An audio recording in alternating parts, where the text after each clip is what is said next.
Magandang araw mga repa. So, pag-uusapan natin is about sa mental point of origin. So, ano nga ba to?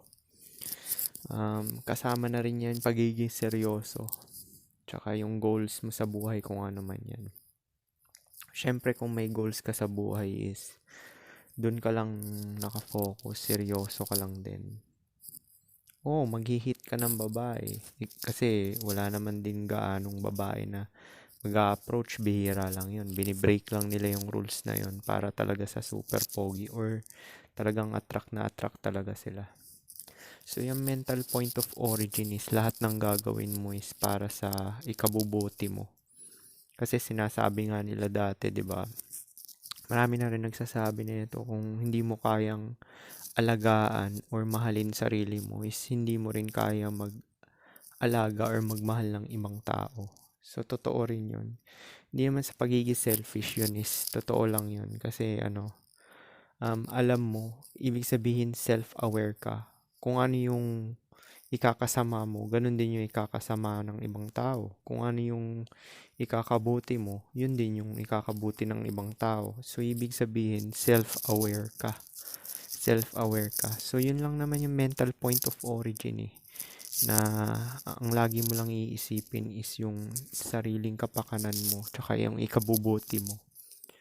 So, obvious naman, 'di ba? Kung ano yung ikakabuti mo is pagka nasa relasyon ka, yun din yung ikakabuti ng kapartner mo. Pero yun nga, kailangan may mga goals ka rin naman kasi nga um ang goal mo lagi is parang goal to death, ganun. Kasi nga hindi mo naman talaga alam kung kailan ka mamamatay. Tapos di mo rin naman alam kung magiging single ka ba habang buhay. Paano kung along the way may nakilala ka tapos sabay sumama sa buhay mo. So yun yung mental point of origin is lagi mong isipin lang sarili mo. So usually yung mga tao, mga lalaki is lagi nilang ginagawa is sila yung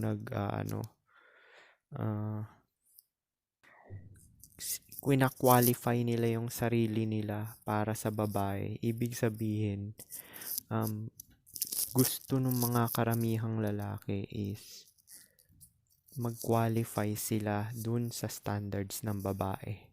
Kaya sila nagsisimp, ginagawa nila yung mga nagiging female yung kilos nila, nagiging people pleaser, tapos binabago nila yung sarili nila.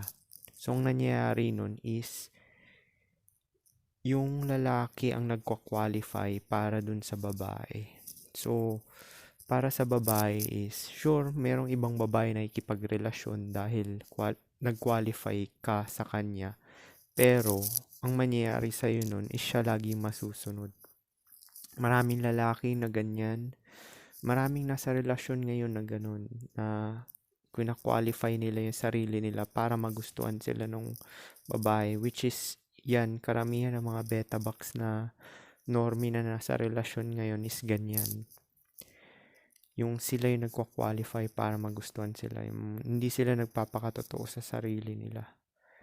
So, may kinalaman din yung looks diyan kasi nga 'di ba ang treatment is base sa looks. So, mostly ng mga good looking na tao or may itsura or kahit sabihin nating normie na may status, alam nila yung sitwasyon nila. So, alam nila yung sitwasyon nila. Kaya, tingin nila sa sarili nila is sila yung valuable talaga. So, kung wari, normie ka naman, tapos may ka naman, focus ka sa goal mo. Ang goal mo kung ano man yan. So, pag nakita ka ng babae, is attractive yun. Kasi nga, hindi ka nakafocus sa kanya.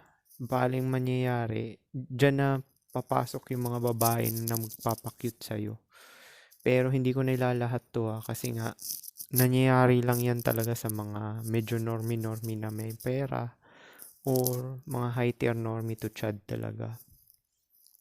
Na kasi marami ka naman din makikita na lalaki dyan na normie or below pa nga eh. may grind naman sila, focus naman din sa ano, nerdy pa nga yung iba. Hindi naman sila nilalapitan ng babae, wala naman nag-orbit sa kanila. Kaya totoo yung sinasabi ko about sa lookism eh. Pero yun nga, kahit na ganun, hindi ka man maging successful sa babae, at least nakafocus ka dun sa goal mo, goal to death. Kasi nga, hindi mo naman alam kung kailan ka mamamatay. So, tsaka mas maigi na rin yung healthy yung katawan mo. Okay yung katawan mo, tapos okay yung mentality mo. Kuwari may pang-cope ka dyan, may cellphone ka, may Bluetooth speaker, kung ano mang entertainment na hilig mo, kung meron ka niya mga yan, at least nakaka-cope ka. Anong tawag dito? Nagiging medyo okay na rin kahit na walang babae kasi may pang-cope ka. Ang mahirap nun is wala kang pang-cope.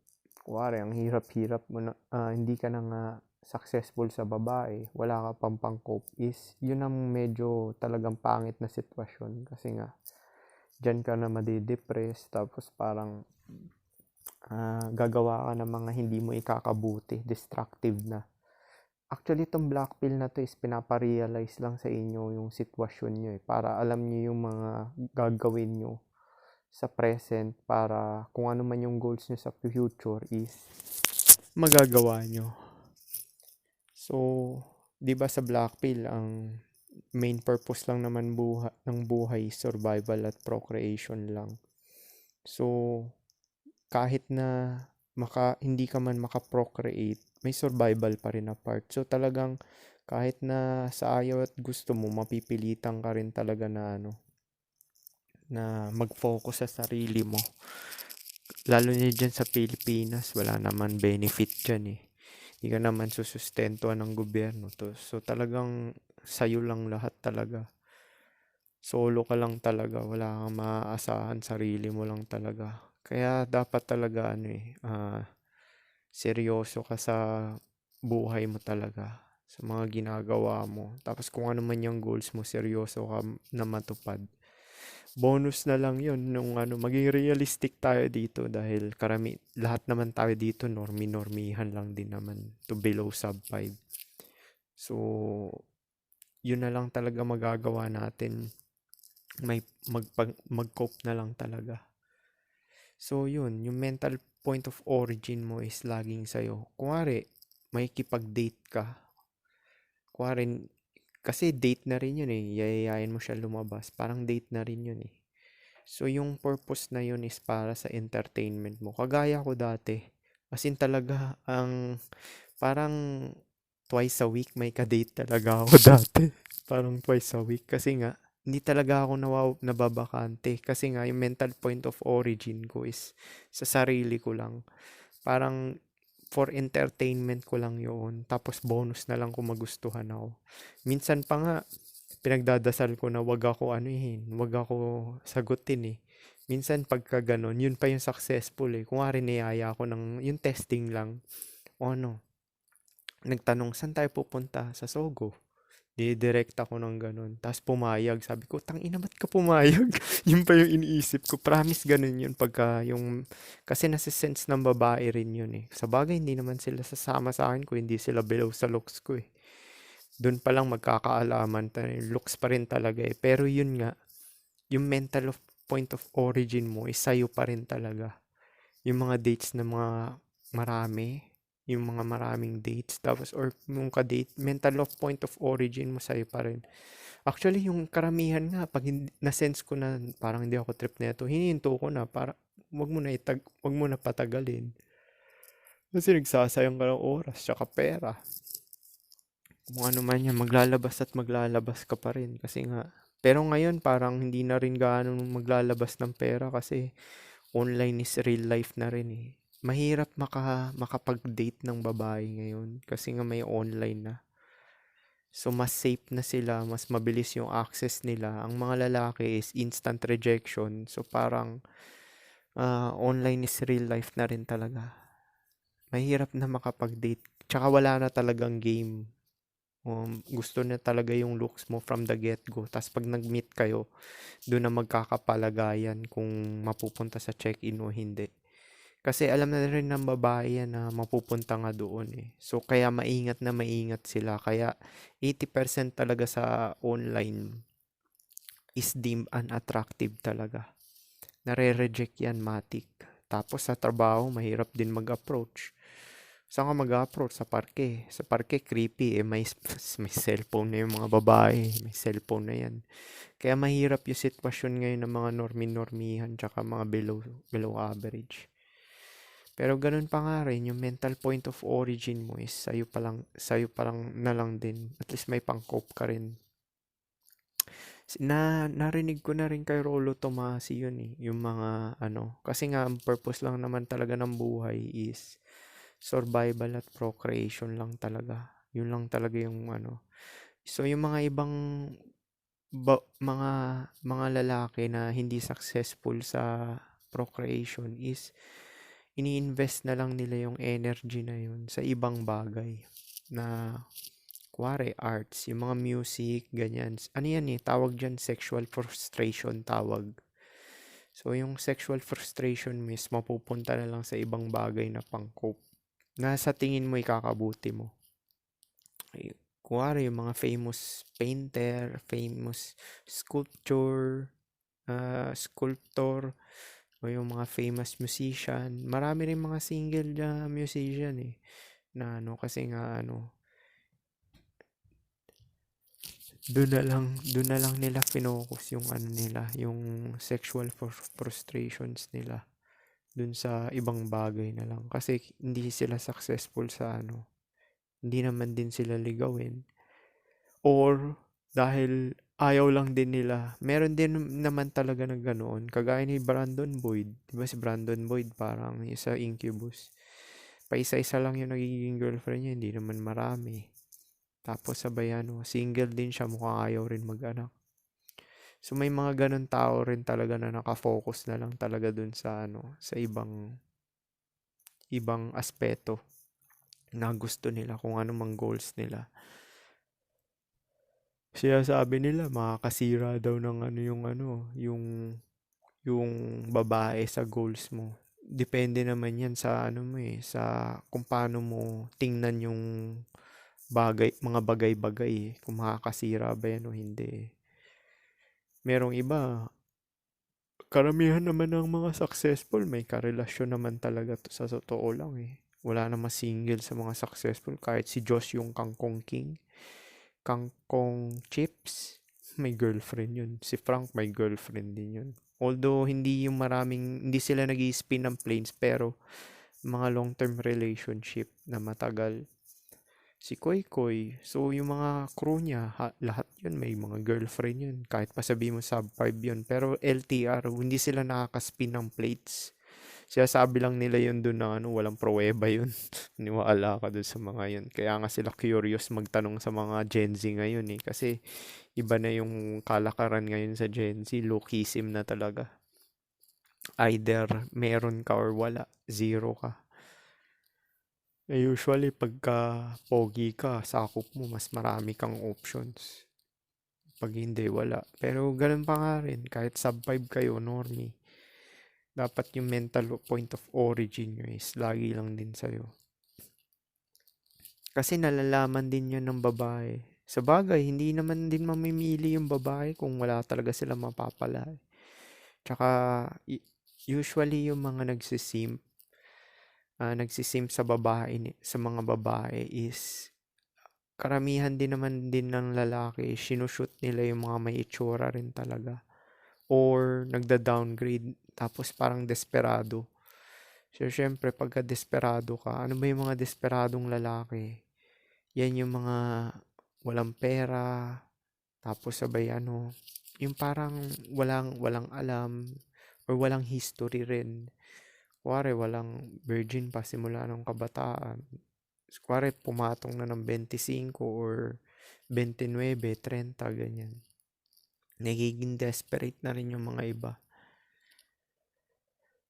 So, yun dapat ang kaya nga sinabi ko sa inyo yung three strikes rule is hanggang dun lang. Usually sa mga iba kong mga nakadate, hindi nga umabot ng three strikes eh. Basta unang date pa lang pagka hindi ko naramdaman na parang, teka, parang hindi ako gusto nito. Di wala na, hindi ko na ako kontakin sa next. Ako yun na yung hindi nagpaparamdam.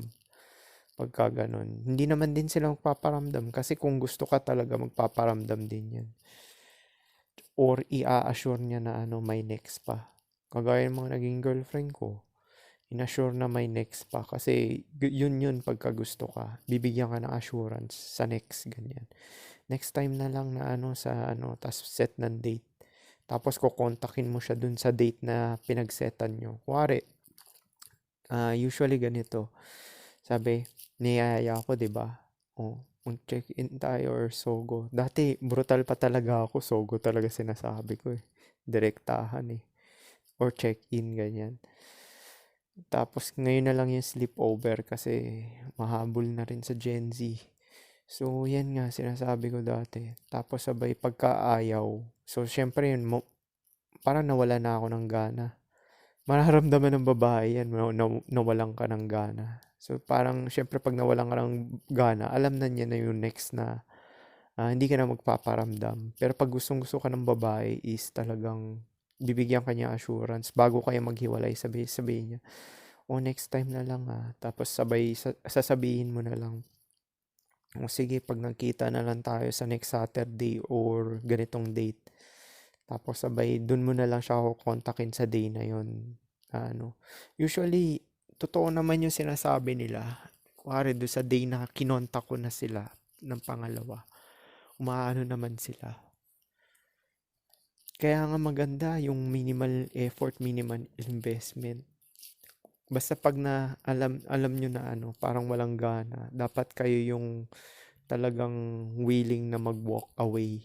Kasi parang, syempre,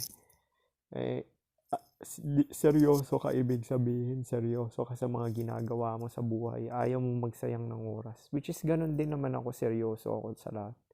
Kahit pa sabihin mo, ka-FWB yan, seryoso ako sa ka-FWB. Hindi ako yung parang pump and dump. Kasi usually kung yun din yung ma-attract mo eh. So kung seryoso kang tao, is seryoso rin yung ma-attract mo. Kung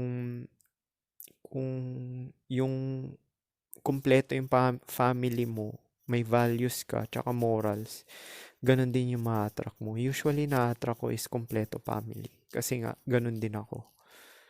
Ito lang talagang latest na ka-FW ko broken. Kaya yun, hindi rin kami nagtagal, 3 months lang. Kasi nga, hindi yung nakikita niya sa parents niya is ginagaya niya sa akin, which is hindi tatalab sa akin yan. Ako kakawala dahil marami na ako na-reject na ganun eh. Although karamihan naman sa kanila is buo yung pamilya. Kasi ma-attract mo talaga kung kung ano yung values mo, pinapahalagaan mo. Which is magre-reflect sa kilos mo yan. So, kuwari, nakikita ko yung tatay ko na ganun, na alfa-alfahan, kuno. Kasi gabi lang umuuwi, di ba? Hindi gaanong So, parang hindi na rin kasama sa bahay, parang ganun.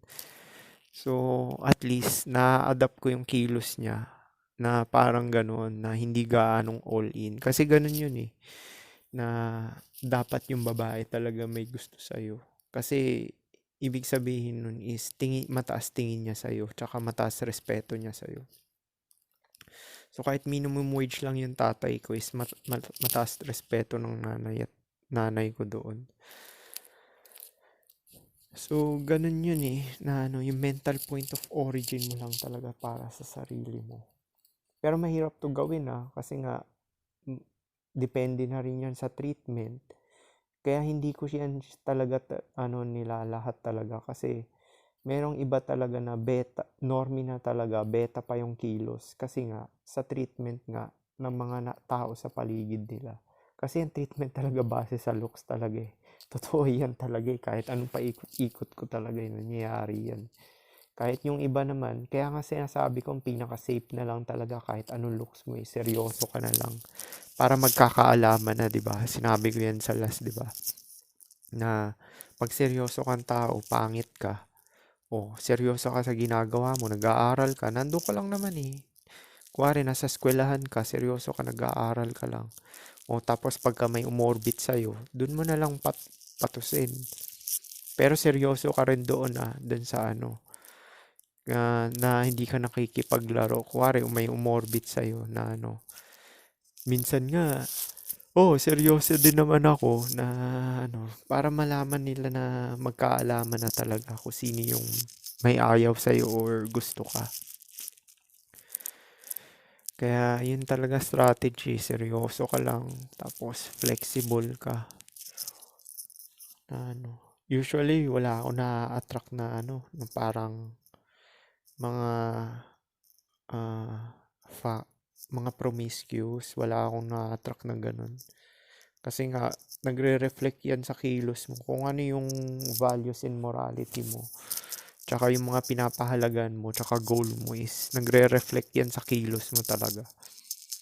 So, yun yung ma-attract mo. Tapos, mapapansin mo yun sa tao sa paligid mo. Yung mga hindi kayo nagja-jive ng ano, ng mga values, morality, tsaka yung mga hilig, hobbies. So, in short, wala kayong in common is ma-feeling awkward. Pag nag-uusap is laging awkward. Tapos, merong iba pa na masisense mo na galit sa'yo or inggit. Which is, pinaparamdam niya sa'yo yun. So, pag naramdaman mo yun, is totoo yun. Hindi naman yun yung paranoid ka lang. Kasi hindi mo naman din mararamdaman yan kung hindi pinaramdam sa'yo eh. So, empath ba tawag nila nun? Yung mga ganun na tao, mararamdaman nila yung mga intention ng tao. Tapos yun nga, alam ko naman din, kanina pala nagulat din ako. Share ko lang tong experience ko. Kasi sa mga list ng mga katrabaho ko, ako lang yung wala yung cellphone number. So sabi bakante talaga. Nagulat ako dun sa form kasi wala talaga yung number ko. Pero dineclare ko na dati yun. Tapos sabi niya, ganito, ganyan. Tapos bigla ako narinig na parang pahaging, anti-social ka.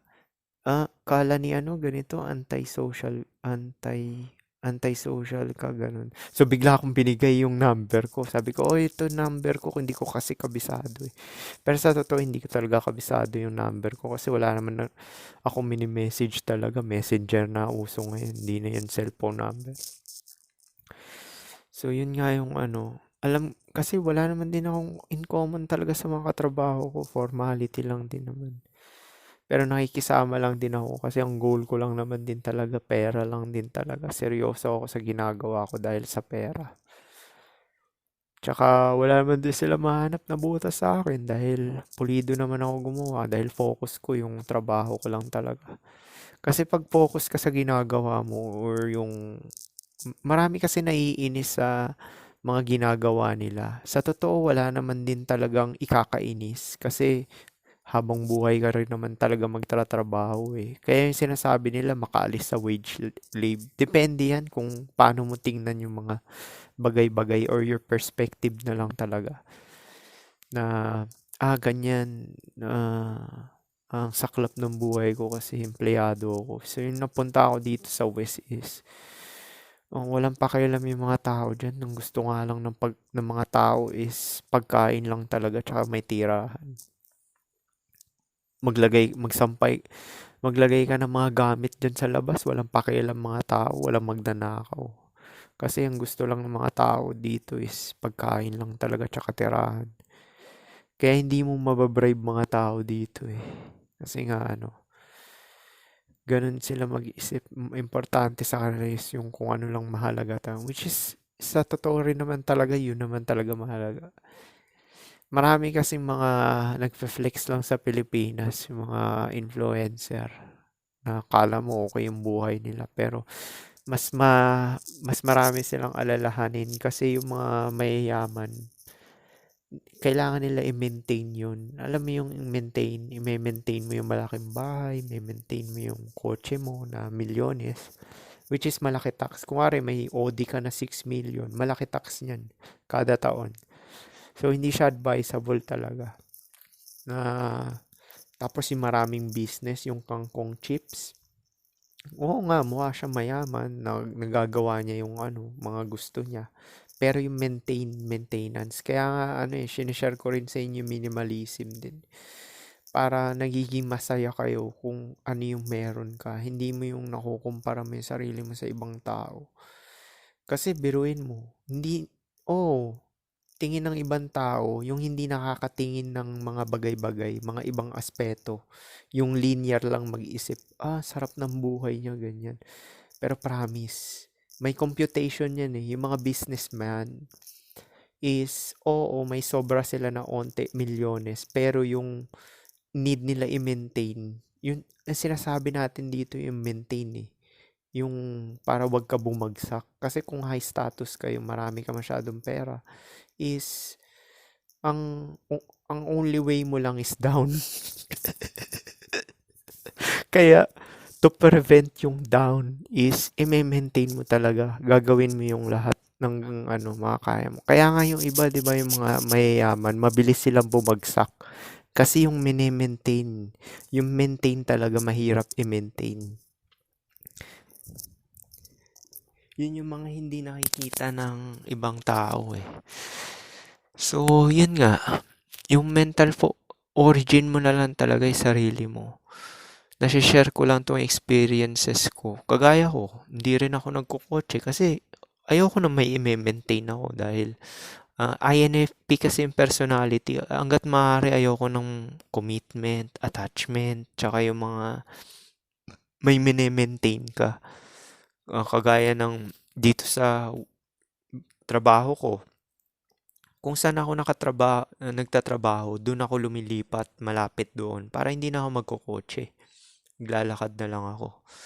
Tapos, yung gamit ko, napaka-konti lang para kung kailan ko gusto umalis or lumipat is makakalipat ako. Wala ako talagang mini-maintain, wala akong commitment, wala akong walang fraternity. As in, ina-apply ko talaga tong mga sinasabi ko, be like water din talaga. Pero nasa sa inyo na yun hindi ko naman kayo sinishare ko lang yung experiences ko na Kaya hindi rin ako nahihinggit dun sa mga ibang tao na sinasabi nila successful kuno as na-perceive ng ibang tao dahil marami silang mga material na gamit which is mine-maintain nila. Yun yung dun eh, yun yung hindi nila dinidivulge kung paano nila mine-maintain yung status na ganun. Which is mahirap i-maintain. Kasi biruin mo, nawawala na sila ng yung mga content creator. Nawawala na sila na parang ibang topic as in nagkakaroon sila ng content block. So, yun yung mga yun yung mga ibang aspeto na hindi nakikita ng tao which is pag na-blackpill ka, makikita mo siya. Hindi mo na ikukumpara yung sarili mo sa ibang tao. Ang mahalaga na lang sa iyo is yung goal mo talaga, which is goal to death, na may pang-cope ka lang, at least papunta sa kamatayan is hindi na quality naman yung life mo, hindi yung may sakit ka na pinahirapan ka na matagal. So, kailangan mo rin mag-exercise, although mahirap siya, pero discipline lang din talaga kasi para quality yung life mo, hindi ka magka-osteoporosis, tsaka fracture, tsaka yung mga kung ano na pang sakit. Yun din pala yung fountain of youth eh. Marami na ako nakita nun, exercise lang talaga. As in 70 na sila, yung katawan nila is parang 30 or 40 pa rin. Actually, makakatakas ka sa lahat ng mga diet eh, basta nag-exercise ka. Wag lang yung process kasi yung process may mga metals yan eh, heavy metals. Yan yung nagkukos ng mga sakit, cancer, yung heavy metals poisoning yan. So, yun, yung mental point of origin mo is lagi lang sa ikabubuti mo, tsaka sa goals mo, tsaka sa kapakanan mo. Kaya nga sinabi nila kung hindi mo kayang alagaan or mahalin sarili mo is hindi mo rin kayang alagaan or mahalin iba. Wari, wala kang tiwala sa sarili mo. Paano magtitiwala sa ibang tao? Although cliche na siya, lagi mo siya naririnig, di ba? Pero totoo rin naman yun. Kasi nga, flawed din talaga tong reality na to dahil nasa katawan ng tao. So, yung katawan ng tao is talagang need yan ng constant maintenance. Kaya naman tayo nagkikrave tsaka nagdi-desire dahil meron tayong katawan. Yung katawan ng tao, flawed talaga yan. Laging nasa negative state. Kaya nga yung share ko sa inyo si SQS yung YouTube channel na black pill din siya pero about life, about sa survival. Anong purpose talaga ng buhay is wala naman talagang purpose. Pero nasa sa inyo na yun, kayo na tumuklas nun. So yung mental point of origin mo, sarili mo lang talaga para sa survival mo. Kung hindi ka successful sa procreation. O tsaka kung ano yung priority mo. Kuwari talagang priority mo, wala ka naman talagang balak procreate. Huwag ka lang makipagrelasyon. O kung main focus mo, companionship lang. Or gagamitin mo yung babae sa business. Which is yun yung purpose ko. Actually, ang purpose ko lang naman sa babae is SEX tsaka status Kasi parang irresponsible akong tao na na parang nahihirapan ako na maraming mini-maintain. Yung parang hindi irresponsible kasi responsable ako kaya nga hindi ako nag-anak dahil responsable ako. I mean ang hirap niya explain yung parang makapag-function ng maigi sa kuwari iba naman kasi mga hilig ko So parang yun nga gagamitin ko lang yung babae for the sake na may kasama ako sa business ko tsaka may SEX din ako. Which is, ang shallow, di ba? Pero yun lang talaga yung purpose ko. Wala rin akong balak mag-anak Kasi nga, alam ko yung hirap ng pagiging tao. Kasi kailangan magtrabaho habang buhay. So, ayoko maranasan ng anak ko yun. Magtratrabaho ka, tapos at the end, mamamatay ka rin naman. So, ang purpose ko kaya ako na yung pagrelasyon is, for status lang talaga. Tsaka mag-function sa lipunan. Tsaka sa business ko may katulong ako. Actually, in short, parang katulong. Parang ganun. Kung wala akong makasama babae, magbabayad na lang akong katulong. Para may katulong na katulong din talaga ako. Pero yung katulong na anuhin ko is single pa rin. Ayoko nung katulong na may anak. Kasi, tamad na yung mga yun. Tapos lagi cellphone, video call ng video call. So yun nga, yung mental point of origin nyo is lagi lang sa sarili nyo. Tsaka kung ano ba yung mga pinapahalagahan mo, wag yun talaga yung i-focus mo rin. Kasi 'di ba, magkakagusto lang din naman sa iyo. Wari totoo kang tao. Yung ma-attract mo na tao na nasa paligid mo, totoo rin.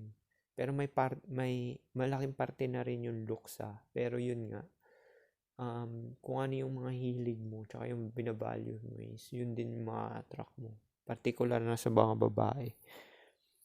So far, wala akong na-experience ng mga babae na broken family. Ito lang talagang yung latest. Pero may in contact pa nga rin siya sa tatay niya. So parang hindi, semi lang yun, semi-broken. Kasi nakukontak niya pa rin tatay niya Although hiwa-hiwalay na rin sila. Kasi malaking parte yung ginagaya. Kaya totoo rin yun sa TV, yung kasabihan. Kung ano yung nakikita ng bata, ginagaya. Kasi naobserbahan ko tong black pill sa tatay ko talaga Hindi siya nagsasalita. Tapos, parang yung mga ginagawa ko ngayon, hindi ko nga alam yung game Ginagawa ko lang din to. Siguro dahil sa tatay ko, naobserbahan ko, parang nagagaya na lang din.